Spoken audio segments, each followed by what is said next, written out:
Question. You said about, Mark, you said about lowering the corporate rates. That's fine and dandy and all that. That's great. Is the right to work going to go along with that? And where did it ever start that us citizens don't have the right to work without a union, being represented by a union? Where does that come from? Does anybody know? I mean, I figured inherently we should have the right to work without joining a union. Right. Well, I'll jump on that right away. Listen, for me as a business owner, lowering the corporate net income tax, and I would like to see the Delaware loophole really closed, that every company in the state would have to pay the corporate net income tax. Companies like Walmart out here, who set up a shell company in Delaware, are not paying the corporate net income tax. But as a small business owner, we're burdening that tax for them.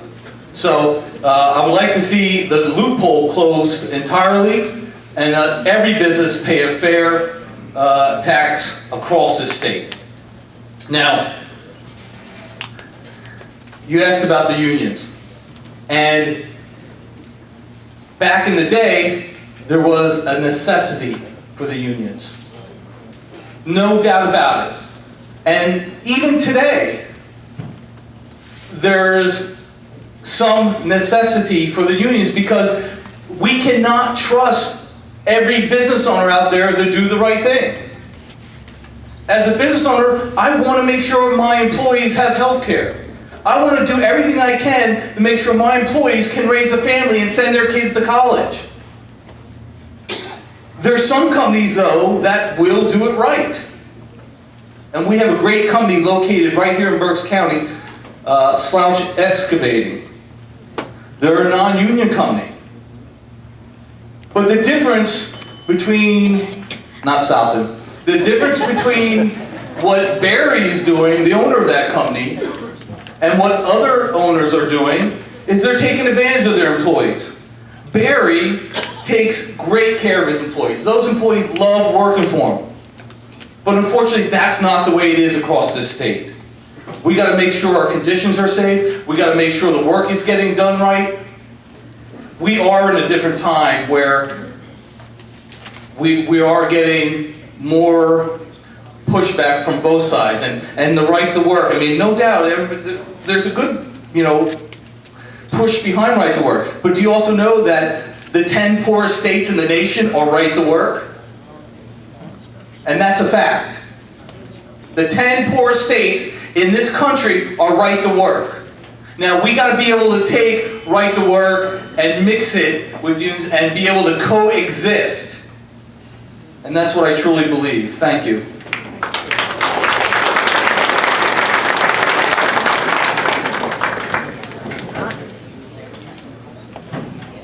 If unions are what they say they are, why should anybody be forced to join the union? I think that says it all. Thank you. I think that says it all. And there are a package of bills, 50, 51, 52, 53, 54, and 250. I'm the prime sponsor of 54 that deals with the private sector employees. There's one that deals with local government. There's one that deals with public school employees. Jim is the co-sponsor of the local government employees. And then the umbrella bill is the bill that includes it all. It would wrap it all up. But I am hoping that we can move these bills forward when we go back. And I'd like to see them become law. Thank you. If I can, I will just briefly, more directly answer the individual's question. So the ability for agency shops, as they are referred to, I believe comes from the Taft-Hartley Act. It's a 1947 federal law which was put in place. But that law also allows for states to opt out and allow for open workplaces. And so obviously 24 states in this country have done that. I'm a co-sponsor on the bill to have that here in Pennsylvania. And I think it's a fundamental right for an individual to have the freedom of association. And if the benefits of the union outweigh the costs of union membership, then members will join. It's that simple. And so I don't think it is fair or right to force anybody to pay dues to simply have employment. It's just not right. And so hopefully we can change that here in Pennsylvania. Thank you. Thank you very much. Just as a note, the problems are large, the solutions aren't easy, but we need the questions to stay short, and the answers to stay short, please. And just a side note to right, terribly sorry about that. As a side note to right to work, the state of Michigan, because they're a miserable failure, the ultimate case study in unions, has become a right to work state. Just a thought. Okay, here's a question from the Legislative Committee of the Berks County Patriots. Ken, excuse me, Senator John Rafferty. We'll give Senator John Rafferty a minute to get up on stage here.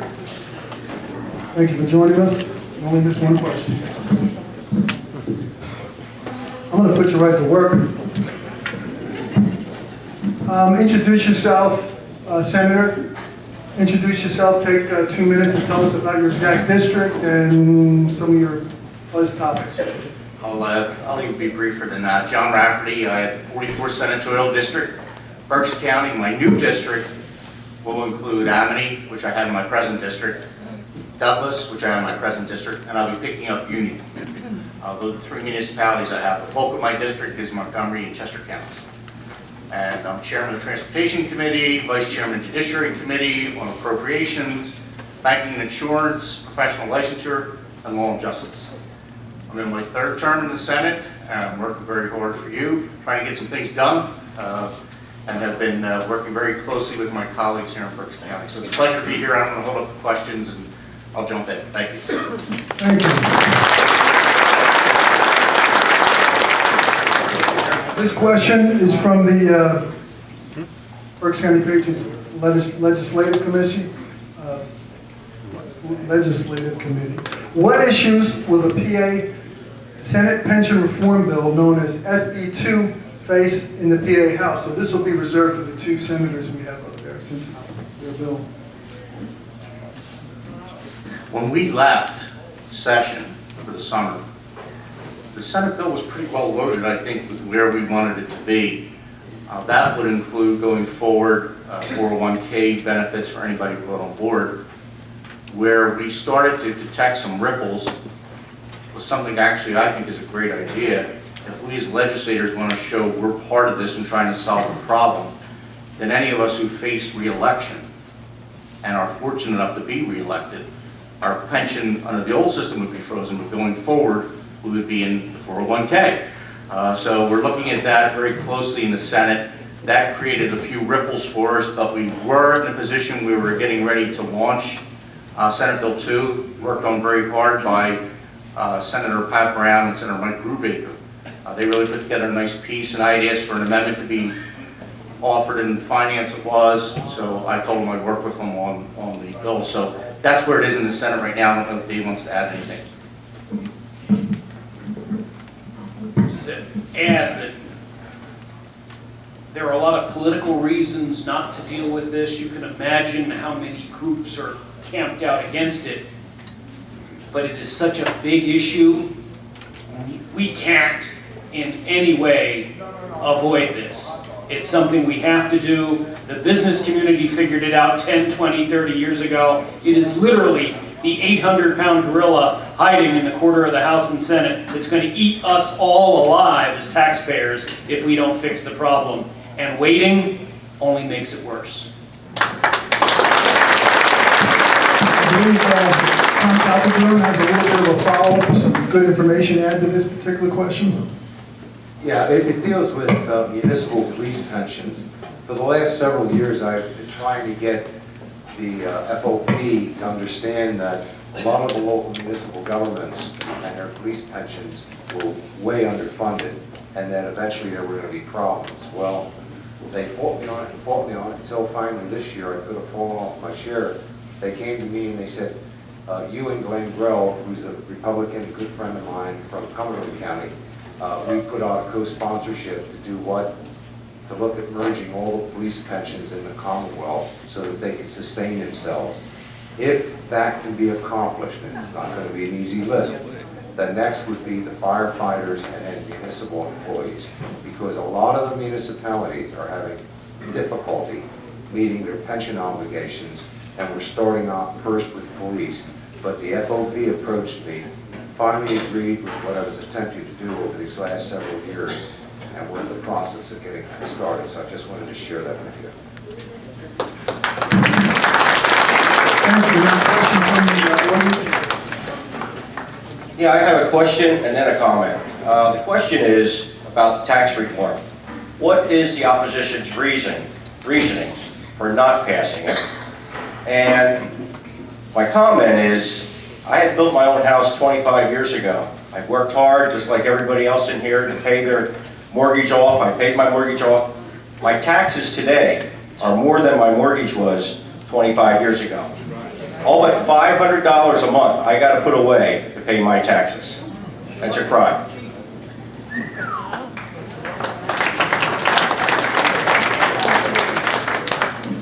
I guess I should probably take a stab at that one. The opposition to House Bill 76 and Senate Bill 76, and we've seen that as we've tried to add additional co-sponsors, we've gotten more pushback as we are reaching out to people that might not have thought about this as an issue, but we're asking everybody. What we're seeing is that there's not a defined reason that everybody's giving as a stock answer. Because of the nature of the bill is very complicated. There are a lot of moving parts to the bill. There are some that say that the personal income tax is too high. There are others that say that the sales tax is going to be too high and it'll make us non-competitive in with other surrounding states. There are others that say we don't want to expand into certain services. One of the common ones is burial vaults and caskets and memorials and things like that. It's a sensitive issue for some members, and so things like that. There are logical reasons. I think that the benefits outweigh those concerns, but each member has their own district. The other thing that we hear, or at least that I'm hearing, and Tom and Dave can probably attest to a little bit of this as well. The other thing that I'm hearing is they don't want to shift completely away from the school property tax because they like having some ability. There's no doubt that they'll say that there's no doubt that property taxes are too high, but they don't want to eliminate it altogether. They like to cap it and leave the school district with some ability. So those are the comments that I'm hearing.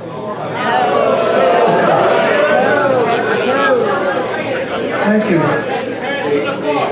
The other problem we're having, and I tangled with PSCA, I was a public teacher, and I know the game they play. With 500 school districts, they play the rich up against the poor. So Reading's a poor school district, Wyoming's a rich district. So we do training of teachers in Reading, and they leave after a year or two and go to the outlying school districts where they make a lot more money, which you don't blame them. However, PSCA is powerhouse up there, make no mistake about it. I told you earlier that as soon as they saw that we were inching up to getting close to the magic number 102, they weighed in. Prior to that, they thought they're not going to go anywhere with it. Well, surprise, surprise. All of a sudden, we're up at 90, maybe 92 by next week. That means 10 more, and that's the magic number. Plus, trying to work with the senators in Philadelphia to see if they can help Dave with his bill. If that happens, they got a problem. However, that being said, they're probably one of the wealthiest political action committees in the state. My girlfriend, who I've been with 17 years, she said she pays $700 a year. Now you multiply that probably by all the teachers throughout the entire state, you're talking about a lot of money. They have representatives in every school district that does the negotiations, and they're scared to death. Why? Because that means, and what have I been saying? There should be one contract, just like with state employees, statewide. They don't want to do that. So they want to keep things the way they are and keep property taxes rolling along. If every county was like Berks County, this thing would have been passed 10 years ago. Right. but it's not. And when Mike Fulmer and I sat down with every single Republican member of the Senate, looked him in the eye and said, please join us. Judy Schwenk and John Yudichak, 2 Democrats. You know Judy. John is from up in Pittston, did the same thing with the Democrats. And honestly, I had a couple of senators who looked at me and said, no one in my district ever talks to me about this issue. And so for those of you who have friends outside of Berks County, you need to energize them, because some of our colleagues, not as many as there used to be, but some of our colleagues just don't feel it. I had one senator who said to me, he gave me 15 good reasons for being against the bill. And I was disappointed, and then he said, but I'm voting for it. And I said, really? He said, because the people in my district really want this. This comes at a political cost, and Jim and Tom have mentioned it a little bit. A lot of the political consultants say, oh, you don't want to put your name on that bill, because your next opponent is going to buy TV ads against you saying, do you know, he wanted to put a new tax on baby diapers or coffins or whatever. They leave out the part about the elimination of the school district property tax for all time. But it does come as a cost, but what we really need you to do is to energize your friends outside of Berks County, because that's where the battle lies.